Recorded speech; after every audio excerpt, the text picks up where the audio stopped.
चलो आज एक नया कहानी सुनने। कल तो भूत का कहानी सुनने में मुझे तकलीफ हो रहा था, मुझे डर भी लग रहा था, इसलिए आज एक एडवेंचर मूवी सुनेंगे। अंकल थोड़ा वॉशरूम में गया है, आके मुझे कहानी सुनाने वाला है। मैं बहुत एक्साइटमेंट हूँ। चलो मेरा अंकल आ गया है। अंकल भूत का कहानी नहीं सुनना, मुझे एक एडवेंचर कहानी सुनाइए, बहुत जबरदस्त कहानी, ठीक है? एडवेंचर कहानी ठीक है, चलो हम सुनाते हैं। फिल्म की शुरुआत में हम दो आदमी को देखते हैं जो बंजर बनी जगह पर छिपकली पकड़ने आए थे। वो दोनों अब अलग अलग होकर अपने जाल को चेक करने लगते हैं, पर तभी एक आदमी को उसके साथी के चिल्लाने की आवाज सुनाई देती है, इसलिए वो तुरंत उसे देखने जाता है, जहाँ उसे काफी गहरा गड्ढा दिखाई देता है। वहीं पर उसके साथी का पिंजरा भी पड़ा हुआ था, जिसके अंदर उसने छिपकली को रखा था। और तभी वो आदमी गड्ढे से बाहर निकलकर अपने साथी से मदद की गुहार लगाने लगता है, लेकिन वो कुछ समझ पाता इससे पहले ही कोई उसे घसीट कर फिर से गड्ढे में ले जाता है, जो देखकर दूसरा आदमी एकदम घबरा जाता है और तुरंत अपनी बाइक स्टार्ट करके वहाँ से भागने का सोचता है, पर उसकी बाइक स्टार्ट ही नहीं होती। लेकिन काफी कोशिशों के बाद जब बाइक स्टार्ट होती है तो वो उस आदमी को छोड़कर ही आगे भागने लगती है। तब हम देखते हैं कि उस आदमी को पीछे से किसी बड़ी छिपकली के हाथ में पकड़ा हुआ था, जो उसे भी पकड़कर उस गड्ढे के अंदर ले जाती है, जिसके बाद ये सीन यहीं कट हो जाती है। अब अगले सीन में हम को और जेन नाम के भाई बहन सिंगर्स को देखते हैं, जो एक क्लब के अंदर गाना गा रहे थे। पर शो खत्म होने के बाद कोई जेन से कहता है कि मैं जहाँ भी शो करता हूँ मेरी सीनियर जिसके अंडर में काफी सारे सिंगर्स है वो हमारे आधे से ज्यादा पैसे रख लेती है, इसलिए मैंने तय किया कि अब मैं किसी के भी अंडर ना रहकर अकेले ही गाना गाने का काम करूंगा। जिस पर जेन कहती है कि ये तो सीनियर से दुश्मनी मोल लेने की बराबर है, तुम्हें ऐसा नहीं करना चाहिए। तभी क्लब में नार्कोटिक्स वाले आ जाते हैं, जो सभी को चेक करने लगते हैं कि किसने ड्रग ली है, जिसमें कोई भी पकड़ा जाता है। वो सभी को यकीन दिलाने की कोशिश करता है कि मैंने ड्रग नहीं ली है, लेकिन कोई भी उसकी बात पर विश्वास नहीं करता। और अब देखते देखते ये बात जंगल में आग की तरह फैल जाती है कि कोई ड्रग लेते हुए पकड़ा गया, जो बार टेस्ट में भी साबित हुई है, जो देखकर कोई एकदम गुस्सा हो जाता है, क्योंकि ये काम उसके सीनियर का ही है। उसी ने उसकी शराब में ड्रग मिला दिया था ताकि उसे छोड़ने के कारण कोई का करियर बर्बाद हो जाए। अब जेन को उसकी माँ फोन करके एक दुखद खबर सुनाती है कि उसके दादा की मृत्यु हो गई है, जो जानकर दोनों भी एकदम दुखी हो जाते हैं और तुरंत अपने गाँव के लिए निकल जाते हैं ताकि अपने दादा का अंतिम संस्कार कर सके। वहीं रास्ते में कोई अपने दादा के साथ बिताए पलों को याद कर रहा होता है कि उसके दादा हमेशा इलाके में उस जगह की तलाश करते थे जिसके नीचे पानी हो, क्योंकि उनके गांव में पानी की बहुत ज्यादा कमी है और इसी कमी को दूर करने के लिए वो हमेशा परेशान रहते थे। आप कुछ देर के सफर के बाद वो दोनों अपने गाँव पहुँच जाता है, जहाँ कोई अपने दादा की तस्वीर को देखकर काफी ज्यादा उदास हो जाता है। तब वहाँ फोन नाम की लड़की आती है, जो कोई की बचपन की दोस्त हुआ करती थी, लेकिन वो उससे ठीक तरह से बात नहीं करती, क्योंकि कोई पूरे 10 साल बाद आज घर आया है, वो भी अपने दादा की मृत्यु पर। इसी वजह से फोन उससे काफी नाराज है। अब अगले सीन में हम उसी मूवी के शुरुआत वाले आदमी को देखते हैं, जो अपने आप को जमीन के नीचे बनी एक गुफा के अंदर कोकून में फंसा पाता है। साथ ही वहाँ उसका साथी और बाकी लोग भी होते हैं, जिन्हें भी कोकून के अंदर डाला गया था। तब वहाँ वो छिपकली आकर उन दोनों को मार देती है। इधर कोई को यूट्यूब पर फोन की एक वीडियो मिलती है, जिसमें वो 8 मिलियन सब्सक्राइबर होने की खुशी में एक प्रतियोगिता का आयोजन करती है, और उस प्रतियोगिता के अनुसार जो कोई भी खुदाई करके सबसे पहले पानी ढूंढ लेगा उसे काफी ज्यादा पैसे मिलेंगे। जो देखकर कोई जेन को इसके बारे में बताकर खुदाई की प्रतियोगिता में उसके साथ भाग लेने को कहता है, जिस पर वो तुरंत तैयार हो जाती है। साथ ही वो दोनों यो नाम के लड़के को भी अपने टीम में शामिल करते हैं, जो कोई के दादा के काम में उनका हाथ बटाया करता था। जिसके बाद वो सभी मिलकर कोई के दादा की ट्रक ठीक करने में लग जाते हैं, ताकि उसकी मदद से वो पानी ढूंढ सके। आप सभी उस प्रतियोगिता वाली जगह पर आते हैं, जहाँ पहले से ही कई सारे लोग मौजूद थे। वहीं फोन सारे लोगों को प्रतियोगिता की नियम बता रही होती है, और तब वहाँ मी नाम का आदमी अपना रजिस्ट्रेशन करवाने आता है, जो खुदाई के काम में काफी ज्यादा माहिर है। वो फोन को देखकर उसके साथ फ्लर्ट करने की कोशिश करता है, लेकिन कोई वहाँ आकर उससे लड़ने लगता है, पर फोन उनका झगड़ा रुका देती है। जिसके बाद वो एक फ्लेयर गन जलाते हुए प्रतियोगिता को शुरू करती है, इसलिए सभी अलग अलग ऊपर खुदाई की जगह तलाश करने लगते हैं। दूसरी तरफ दो लोगों को आगे बढ़ते हुए उसी आदमी की बाइक दिखाई देती है, जिसे छिपकली अपने साथ ले गई थी, लेकिन वो दोनों इस चीज से अनजान उस बाइक को लावारिस समझते हुए उस पर सवार होकर आगे बढ़ने लगते हैं। पर तभी जमीन को फाड़ते हुए छिपकली उनके पीछे बढ़ जाती है, जिससे बचने के लिए वो दोनों काफी रफ्तार से बाइक को आगे भगाने लगते हैं। लेकिन छिपकली उनके सामने ही जमीन में गड्ढा बनाकर उन्हें बाइक के साथ अंदर खींच लेती है। इधर कोया बाकियों को आगे बढ़ते हुए एक जगह पर प्लेट्स रखी हुई दिखाई देती है, लेकिन उन्हें समझ नहीं आता कि आखिर ये क्या है। तब खुदाई करने वाले दूसरे लोगों ने बताते हैं कि ऐसा कहा जाता है कि जिस जगह ये प्लेट्स रखी जाती है उस जगह पर एक विशाल राक्षस रहता है जो इंसानों को मारकर खा जाया करता है। इसीलिए वो उस राक्षस से बचने के लिए वहाँ प्लेट्स रख देते हैं, क्योंकि उनका मानना है कि ऐसा करने से वो राक्षस उन्हें छोड़ देगा। जो सुनकर सभी हैरान हो जाते हैं। आप शाम को कोई और बाकी घर जाने की तैयारी करने लगते हैं ताकि आगे का काम कल कर सके।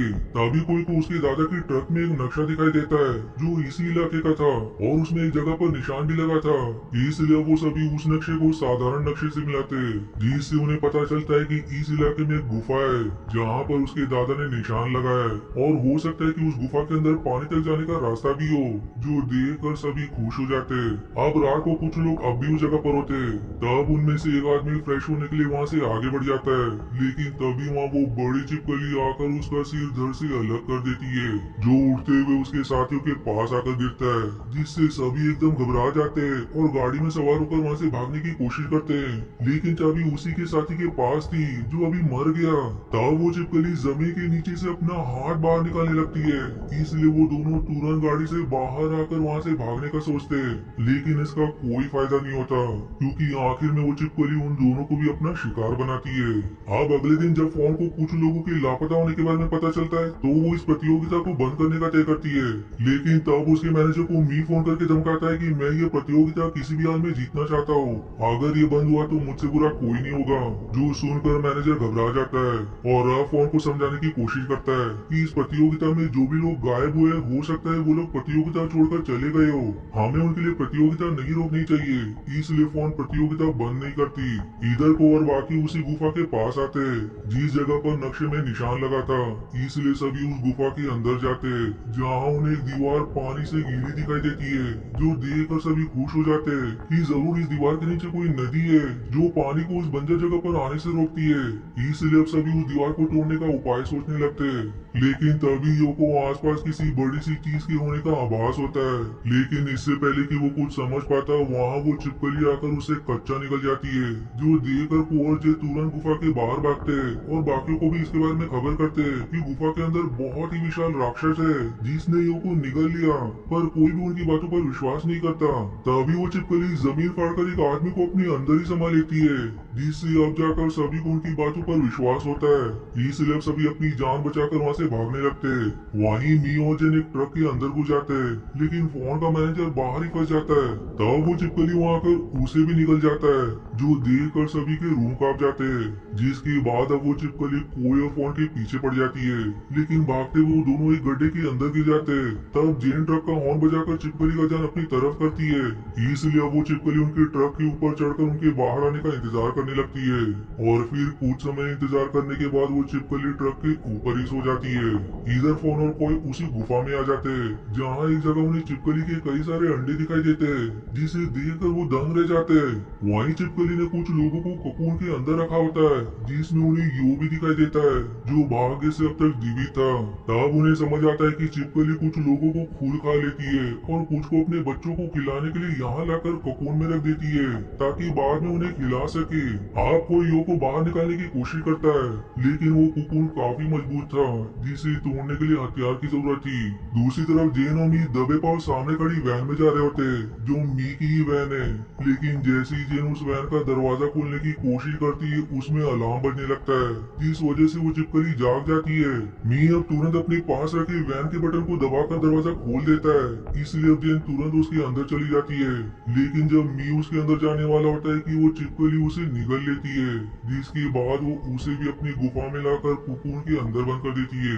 अब अगले सीन में फोन और कोई दोनों उस जगह आ जाते हैं जहाँ वो पानी वाली दीवार थी। फोन कहते हैं कि ये दीवार जरूर उस बड़ी छिपकली ने बनाई है ताकि पानी को यहाँ से दूर कर सके, क्योंकि उन्हें पानी से काफी ज्यादा परेशानी होती है। तभी वहाँ वो छिपकली भी आ जाती है, इसलिए वो दोनों तुरंत वहाँ से निकलकर गुफा के अंदर आते हैं, जहाँ उन्हें कुछ और खुदाई करने वाले लोग दिखाई देते हैं, इसलिए वो उनसे मदद मांगते हैं, लेकिन उन्हें भी छिपकली की बात पर विश्वास नहीं होता।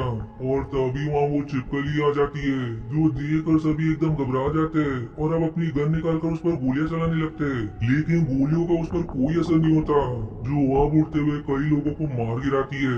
साथ ही वो फोन को भी अपने साथ ले जाती है, जहाँ कोई उसे बचाने की बहुत कोशिश करता है, लेकिन वो इसमें असफल रहता है। आपको एक फ्लेयर जलाकर उन सभी को वहाँ बुला लेता है जो अब तक छिपकली के हमले से बचे हैं। तब कोई उन्हें सारी बात बताकर कहता है कि उस चिपकली ने कई लोगों को कुकून के अंदर कैद करके रखा है, जिनमें मेरे दोस्त भी शामिल है। इसलिए मैं चाहता हूँ कि आप सभी मिलकर मेरी मदद करो ताकि हम उन लोगों को बाहर निकाल सके। जिस पर सभी मान जाते हैं। वहीं इधर वो चिपकली फोन को गुफा के अंदर ले जाती है, जिसके बाद वो यो को मारने पड़ती है। लेकिन तभी गुफा के बाहर से उसे शोर सुनाई देता है, इसलिए वो तुरंत वहाँ जाने लगती है। दूसरी तरफ गुफा के बाहर को और बाकी चिपकली को बाहर लाने के लिए जोर जोर से गाना बजा रहे होते हैं, जिसकी आवाज से उस चिपकली को तकलीफ हो रही थी, इसलिए वो उनकी जान लेने के लिए बाहर आ जाती है। लेकिन तभी सारे लोग उसे चैन की मदद से पकड़ लेते। वहीं जेन और बाकी लोग हथियार लिए गुफा के अंदर आ जाते ताकि कुकून के अंदर कैद सारे लोगों को बाहर निकाल सके। इधर सारे लोग अपने ट्रक में लगे हथियार उस चिपकली के अंदर घुसाने की कोशिश करते हैं, लेकिन वो खुद को चैन से आजाद करके उनके कई बार को रोक लेती है। तब एक आदमी उसके मुंह पर बॉटल बम फोड़ देता है, जिससे घबराकर वो गुफा के अंदर चली जाती है। वहीं गुफा के अंदर कुकून में कैद सारे लोग जब बाहर आ रहे थे कि तभी उन्हें चिपकली की आवाज सुनाई देती है, जो सुनकर मेरे डर के मारे दूसरे रास्ते की तरफ भाग जाता है। लेकिन बाकी जैसे तैसे गुफा के बाहर आ जाते हैं, पर फोन उनके साथ नहीं होती क्योंकि वो मी को वापस लेने गुफा में फिर से चली गई थी। इसलिए पॉल सभी को वहाँ से जाने का कहकर उनसे बॉम्ब का रिमोट ले लेता है, जिस बॉम्ब को सारे लोगों ने उस चिपकली द्वारा बनाई हुई दीवार पर लगाया था। इसलिए पॉल रिमोट लिए गुफा के अंदर चला जाता है। इधर फोन मी को ढूंढ रही होती है, जो भाग्य से उसे मिल भी जाता है, इसलिए उसे अपने साथ बाहर ले जाने लगती है।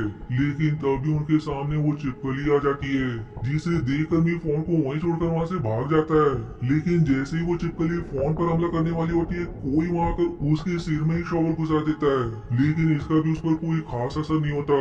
और अब वो गुस्से में फोन को अपनी पूंछ में पकड़कर कोई पर हमला करने आगे बढ़ती है। तब कोई फ्लेयर को चिपकली की मुंह में ही मार देता है, जिससे वो फोन को छोड़ देती है और फिर मौका देख वो दोनों वहाँ से भागने लगते हैं। जहाँ अब रास्ते में कोई उस बॉम्ब को भी डिटोनेट कर देता है, जिस वजह से सारी जगह में पानी भरना शुरू हो जाता है। तभी उनके पास चिपकली आ जाती है, पर जैसे ही उस पर हमला करने वाली होती है कि तभी पानी का बहाव उसे अपने साथ दूर ले जाता है, जिसकी बाद कोई और फोन तुरंत गुफा के बाहर आ जाते हैं। जहाँ अब उस दीवार के टूट जाने के कारण जगह जगह जमीन से फव्वारे की तरह पानी निकलना शुरू हो जाता है, जो देखकर सभी की खुशी का ठिकाना नहीं रहता। आप मूवी के आखिरी सीन में हम मी को देखते हैं, जो एक गड्ढे से बाहर निकलता है, जहाँ उस बेवकूफ ने चिपकली का एक अंडा ब्लैक मार्केट में बेचने के लिए चुरा लिया था। इसी हॉरर सीन के साथ ये मूवी यही समाप्त हो जाती है। जबरदस्त अंकल, जबरदस्त। क्या कहानी सुनाई अंकल, क्या कहानी सुनाई, दिल खुश हुआ अंकल।